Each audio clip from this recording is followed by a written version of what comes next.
জানো বাবা, সত্যি বলতে কি, আমার খুব ইচ্ছা আমি খুব বড় হব। আমি তোমার বোঝা হতে চাই না। কিন্তু তবুও আমার যে খুব ইচ্ছা আমি বড় হব। তোমার বোঝা হতে চাই না। কিন্তু তবুও বলবো, বাবা, আমি বড় হতে চাই।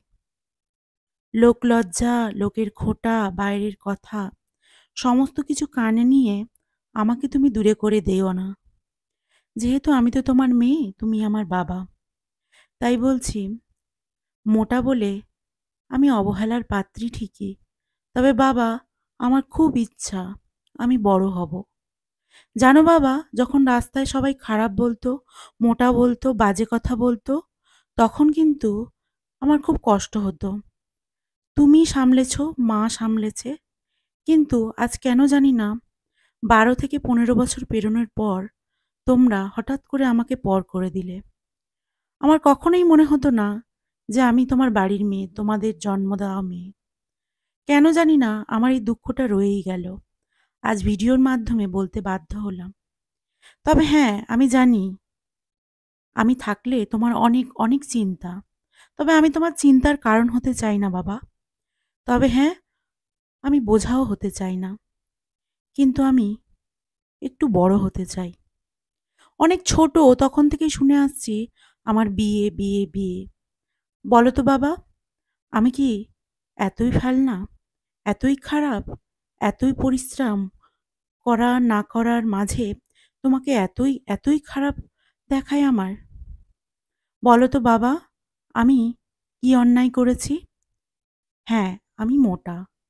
তাই বলে আমার শৈশব, কৈশোর, যৌবন এগুলো কি সমস্ত কিছু বিসর্জন দেব? বার্ধক্যর কথা পরে বললাম। বাবা, আমি বড় হতে চাই। আজ আমি দুটো কথা বলছি অনেক কষ্টের কারণে। একটা জিনিস সবসময় ভেবেছি, বাবা-মা সবসময় ভালো চায়। সেজন্য বাবা-মার কথাগুলোকেই মেনে চলার চেষ্টা করেছি। কিন্তু কিছু কথা যেগুলো বলা হয়নি, হয়তো আর কখনো বলা হবেও না, না বললে। তাই বলছি, বাবা, আমি আরেকটু বড় হতে চাই। সবসময় কেন জানি না পর মনে হয়। যখন 15 বছর পেরোলো, তখন থেকেই শুধু দেখাশুনো, বিয়ে, মোটা হয়ে যাচ্ছে, মেয়ে বোঝা। কি করব বলো তো বাবা? আমি তো আর ইচ্ছা করে হচ্ছি না। পেট যে মানে না, খিদে যে বারণ শোনে না। খিদে পেলে কি করব? বাবা, আমায় আর কটা দিন সময় দাও। আমি আর কটা দিন পরে বিয়ে করব। আচ্ছা, লোকে বলছে, ও, লোকে তো বলবেই। লোকে বলছে মেয়ে মোটা হয়ে যাচ্ছে, মেয়ে আর কত পড়াশুনো করবে, পরে বুড়ি হয়ে যাবে, বিয়ে দিতে পারবি না। তুমি লোকের কথা কানে নিও না বাবা। তুমি একটু আমার আমার কথা ভাবো। আমি কি করব? আমি যে সংসারের কিছু জানি না এখন, আমি যে কিছুই বুঝি না। আমি তো শুধু বুঝি বাবা-মা, আর বুঝি পড়াশুনো, আর বুঝি তোমাদের দিকে তাকিয়ে আমার কষ্ট সব চলে যায়। বাবা, আমি আরেকটু বড় হতে চাই। প্লিজ, প্লিজ, প্লিজ, আমার সাথে এরকম করো না। ভাগ্য গুণে যদি বর ভালো পাওয়া যায়, তাহলে কিন্তু ভালো। নইলে একটা মোটা মেয়ের কষ্ট কিন্তু কেউ বুঝবে না। যতই বলি বাবা-মা সব বোঝেন, বাবা-মা সব করেন। কিন্তু সত্যি বলতে পরের পরের দিনগুলো বাবা-মা কিন্তু দেখবে না। আর বাবা-মা সবসময়ও পাশে থাকবে না। হ্যাঁ, আমি জানি তুমি এগুলো শুনলে হয়তো খারাপ ভাববে। কিন্তু এটা সত্যি কথা, এটা বাস্তব কথা। বাবা, আমি আরেকটু বড় হতে চাই। এই কথাটাই আমি তোমাদেরকে বুঝিয়ে পারিনি। বাবা, আমি আরেকটু ম্যাচুরেট হতে চাই। আমি আরেকটু বড় হতে চাই। কেন বাবা তুমি ভয় পাও? কেন আমাকে বোঝা মনে করো? আমি জানি তুমি সবেতেই ঠিক। তোমার কথায় আমি সবসময়ই সম্মতি। কিন্তু আমারও যে কষ্ট হয়, আমারও যে খারাপ লাগে।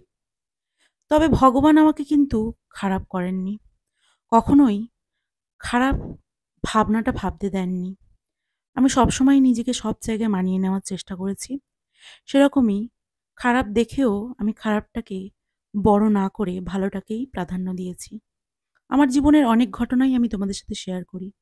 সেরকমই আমি এটুকুনিও শেয়ার করতে চাই, যেকোনো পরিস্থিতিতে মানিয়ে নেওয়া কিন্তু একটা মেয়ের কর্তব্য। আমিও কিন্তু সেটাই করি। কারণ তোমার যেমন শ্বশুরবাড়িতে মানিয়ে না নিলে ঠিকঠাক ঠাঁই হবে না, বিয়ের পরে বাপের বাড়ি গেলেও তোমাকে কিন্তু সেই ঠাঁইটা দেবে না বাবা-মা। আমি জানি না কাদের বাবা-মা দেয়, কিন্তু আমি যতটা দেখেছি, যতটা বুঝেছি এইটুকু জীবনে আমার ২৪ আমি বছর